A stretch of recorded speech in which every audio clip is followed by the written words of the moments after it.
सच्चिदानंद सदगुरु साईनाथ महाराज की जय। ओम साई राम। मित्रों, आज का ब्लॉग आप सभी हमारे साईं परिवार के लिए विशेष लाभकारी और कल्याणकारी है, क्योंकि आज के ब्लॉग में हम अपने साईं परिवार के लिए बहुत ही विशेष स्पेशल उपाय लेकर के आए हैं, जिसके माध्यम से इस कलयुग की भीषण से भीषणतम बाधाएं आपके परिवार की समाप्त होंगी और बाबा की कृपा सदैव आप पर बनी रहेगी।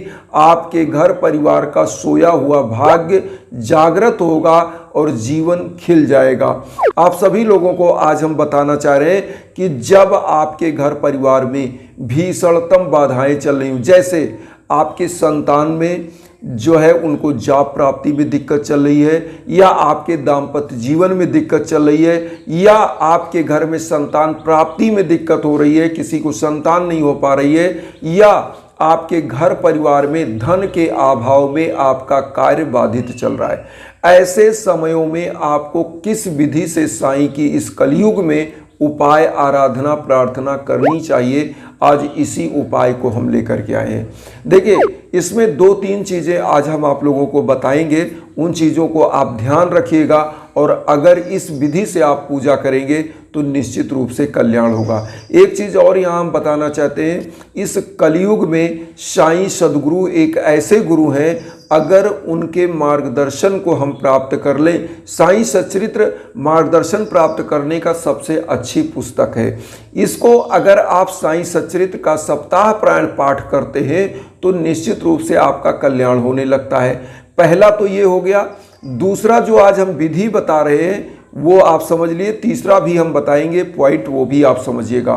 दूसरा चीज विधि कैसे, देखिए, ब्रह्म मुहूर्त जो होता है 4 से 5 बजे का, ब्रह्म मुहूर्त का जो बेला होता है, ऐसी मान्यता होती है ऐसे समयों में समस्त ईश्वर का वास पृथ्वी पर होता है ब्रह्म मुहूर्त में, और ब्रह्म मुहूर्त को ही सबसे उत्तम मुहूर्त माना जाता है, पूजा पाठ विद्या अध्ययन का समय माना जाता है। तो यहाँ पर ब्रह्म मुहूर्त का पालन आप सभी करें। सबसे पहले आप ब्रह्म मुहूर्त में उठ जाएं, दैनिक क्रियाकलाप से निवृत्त हो जाएं। पीले कलर का वस्त्र, अगर गुरुवार को यह उपाय करते हैं तो पीले कलर का, अदर डेज में कोई भी वस्त्र आप धारण कर सकते हैं। लेकिन साईं बाबा के सम्मुख आपको करना क्या है, चूंकि गुरु है और गुरु का जो प्रतीक माना जाता है वह पीला माना जाता है, तो साईं के नीचे एक पीले आसन बिछाइए और साईं बाबा की मूर्ति उस पर स्थापित कर दीजिए, अगर आपके घर में मूर्ति है तो। अगर मूर्ति नहीं है तो छोटा सा पोस्टर है, फोटो है, कैलेंडर है, जो आपके पास है, पीले आसन पर स्थापित कर लीजिए। पीला पुष्प ले लीजिए और हल्दी, चंदन, धूप बत्ती, यह सब आपको ले लेना है। कुमकुम हो तो ले लीजिए, रोली हो तो ले लीजिए, चंदन के रूप में यूज करना है। थोड़ा सा अक्षत ले लीजिएगा, सबको मिला लीजिए और सबसे पहले बाबा के श्री चरणों में चंदन लगाएं, फिर मस्तक पर लगाएं और दोनों भुजाओं में बाबा के लगा दें। उसके बाद आप उसी चंदन को खुद तिलक कर लें। साईं बाबा की ऊदी, आप सभी लोगों को बता दें, साईं बाबा की ऊदी अपने आप में दिव्यतम ऊदी है। ऐसी मानी जाती है कि बाबा की ऊदी जो भी भक्त अपने मस्तक पर धारण करता है ब्रह्म मुहूर्त की बेला में पूजा करते समय, तो निश्चित रूप से बाबा की कृपा उसके ऊपर बनी रहती है। तो अगर आपके घर में बाबा की ऊदी है शिरडी की, तो वह आप लगा सकते हैं। अगर नहीं है तो कोई डरने की ज़रूरत नहीं, कोई प्रकार की परेशानी की ज़रूरत नहीं है। जो पूजा करते हैं डेली की धूप बत्ती, उसकी राख को भी ऊदी के रूप में यूज कर सकते हैं, या बाबा की हवन आप करते हैं या कराते हैं, उसका राख है तो उसको चाल के रख लीजिए, ऊदी के रूप में प्रयोग कर सकते हैं। या किसी साईं मंदिर जाते हैं, वहाँ भी धूनी अगर जलती है तो वहाँ से आप ऊदी ले सकते हैं, उसको धारण कर सकते हैं मस्तक पर। तो ये हो गया ऊदी, इसको लगाइएगा। उसके बाद आपको करना क्या है, पीला पुष्प बाबा को अर्पित करिएगा। कितनी संख्या में, कम से कम 11 की संख्या में पीला पुष्प अर्पित करिएगा। उसके बाद आपको पीला मिष्ठान्न का भोग लगाइए, पीला मिठाई ले लीजिए, मीठा, उसका भोग लगाइए। पीले फल का भोग लगाइए, और आजकल तो मार्केट में इस गर्मी के समय बहुत सारे पीले फल मिल जाएंगे, जैसे आम ही पका हुआ अगर है तो उसका भी भोग लगा सकते हैं, केला है उसका लगा सकते हैं, इस सब का भोग लगा सकते हैं। मावा की मिठाई जो दूध से बनी होती है उसको भी आप भोग के रूप में यूज कर सकते हैं। पीला लड्डू आप भोग कर लगा सकते हैं। जो भी आपके पास अवेलेबल है उसका भोग लगा लीजिए। अब आपको करना क्या है, एक मंत्र का, देखिए, गुरु के सम्मुख अगर गुरु का कोई भी मंत्र आपको याद है, कोई भी इजी से इजी मंत्र, तो एक माला जप करना चाहिए। तो आप क्या कर लें, ओम श्री साईनाथाय नमः एक माला जप कर लें, या ओम शिरडी वासाय विद्महे सच्चिदानंदाय धीमहि तन्नो साईं प्रचोदयात्, जो साईं महामंत्र है, साईं गायत्री महामंत्र है, इसका आप जो है एक माला जप कर लें तो निश्चित रूप से बाबा की कृपा बनती है। अगर ये भी नहीं कर सकते, ओम श्री साईनाथाय नमः आप कर लीजिए, ओम साई राम कर लीजिए, जो भी मंत्र आपको इजी लगे वह मंत्र आप करें एक माला। और ये उपाय कम से कम आप 9 गुरुवार तक करें। अगर गुरुवार को करते हैं, अदर डेज में करते हैं कितना भी, तो भी आप 9 दिन तो लगातार ही इसको करें। करना क्या है, आपको मंत्र जप कर लिया आपने, अब यहाँ कम से कम आप साईं चालीसा, साईं बावनी, साईं बाबा का 11 वचन 11 बार बोलिएगा। और जो 11 पुष्प आप अर्पित करेंगे तो 11 वचन बोलने के बाद ही 11 पुष्प अर्पित करिएगा। बोलेगा, जो शिरडी में आएगा आपद दूर भगाएगा, चढ़े समाधि की सीढ़ी पर, पैर तले दुख की पीढ़ी पर, त्याग शरीर चला जाऊंगा, भक्त हेतु दौड़ा आऊंगा, मन में रखना दृढ़ विश्वास, करे समाधि पूरी आस, मुझे सदा जीवित ही जानो, अनुभव करो सत्य पहचानो, मेरी शरण आ खाली जाए हो तो कोई मुझे बताए, जैसा भाव रहा जिस जन का वैसा रूप हुआ मेरे मन का, भार तुम्हारा मुझ पर होगा, वचन न मेरा झूठा होगा, असहायता लो भरपूर, जो मांगा वह नहीं है दूर, मुझ में लीन वचन मन काया, उसका ऋण न कभी चुकाया, धन्य धन्य वा भक्त अनन्य, मेरी शरण तजले अनन। ओम साई ओम साई, ये बाबा का 11 वचन है। बाबा का 11 वचन बोलिएगा। उसके बाद आप क्या करिएगा, वहाँ 1 लोटा जल रखिएगा और ये जो दीप आपने जलाया, धूप बत्ती जलाया, पूरे घर में दिखाइए, लोटे का जल पूरे घर में छिड़किए। और जो बाबा को आपने भोग लगाया है, अब भोग का देखिए प्रथम आहार क्या होना चाहिए कि आप स्वयं के लिए थोड़ा सा बाबा का भोग निकाल के रख दीजिए और उसके बाद सभी लोगों में, घर परिवार में वितरण करिए। बाबा की सबसे अच्छी शिक्षा क्या थी कि बाबा जो भी मांग कर लाते थे, भिक्षा मांग कर लाते थे, वो सभी अपने गरीब जो भक्त थे या सभी लोग जो भक्त उनके थे, सभी में गरीब दीन दुखी और जो भी उनके भक्त थे सभी लोगों को समान रूप से खिचड़ी बनाकर वितरण कर देते थे।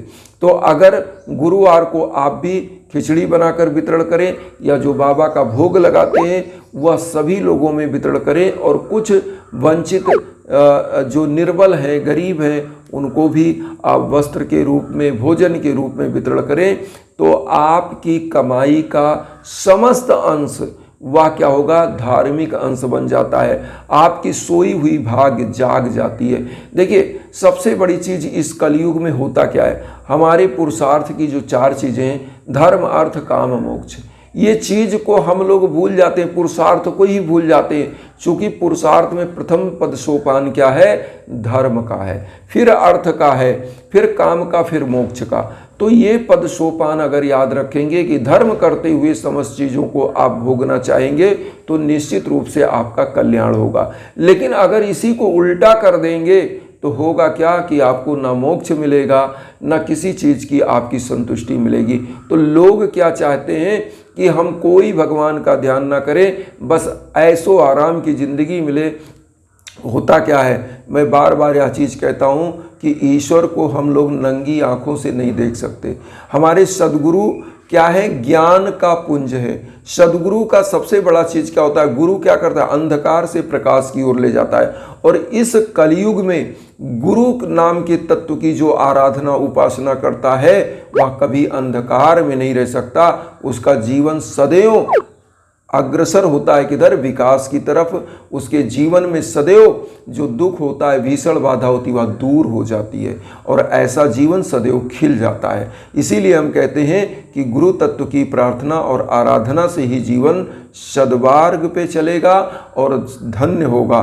तो आइए सबसे पहले तो एक चीज़ और बता दें कि जब भी आपके जीवन में भीषण बाधाएं हों तो सद्गुरु के लिए हवन यज्ञ आजन पूजन होता है और उसमें विभिन्न प्रकार के मंत्रों का जप होता है। अगर आपके जीवन में भीषण बाधाएं तो साईं महामंत्र का भी जप होता है, संजीवनी महामृत्युंजय का जप होता है, या जो भी आपको दिक्कत होती है, नवग्रहों की शांति हो जाती है, या आपको संतान प्राप्ति में तो गोपाल सहस्त्रनाम स्तोत्र का पाठ हो जाता है, या शादी ब्याह में दिक्कत है तो आपको दुर्गा कात्यायनी का जप हो जाता है, तो निश्चित रूप से आपके सौभाग्य में वृद्धि होती है और आपका कार्य बनने लगता है, आपका जीवन सुगम हो जाता है। इसीलिए हम कहते हैं कहीं आपको भटकने की ज़रूरत नहीं है। आप हमारे इंस्टाग्राम पर आ सकते हैं, वहाँ संपर्क करिए, मैसेज करिए, कॉल करिए, निश्चित रूप से आपका कल्याण होने लगता है। क्योंकि बहुत सारे ऐसे हमारे बंधु बांधव हैं जो यह मैसेज करते हैं गुरुदेव हम कैसे आपसे संपर्क करें, तो आप हमारे इंस्टाग्राम पर संपर्क करिए, मैसेज करिए,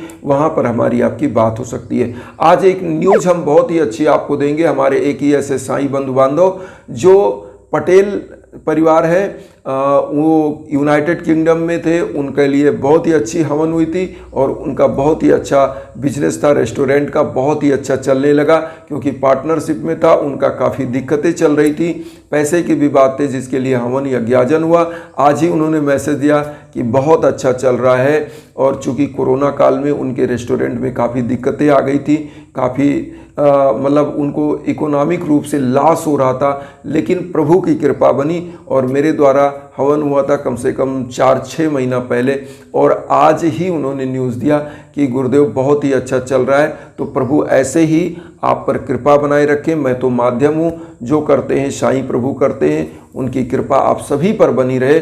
इसीलिए आप लोग से भी कहता हूँ कोई भी दिक्कत है तो इंस्टाग्राम पर संपर्क करें।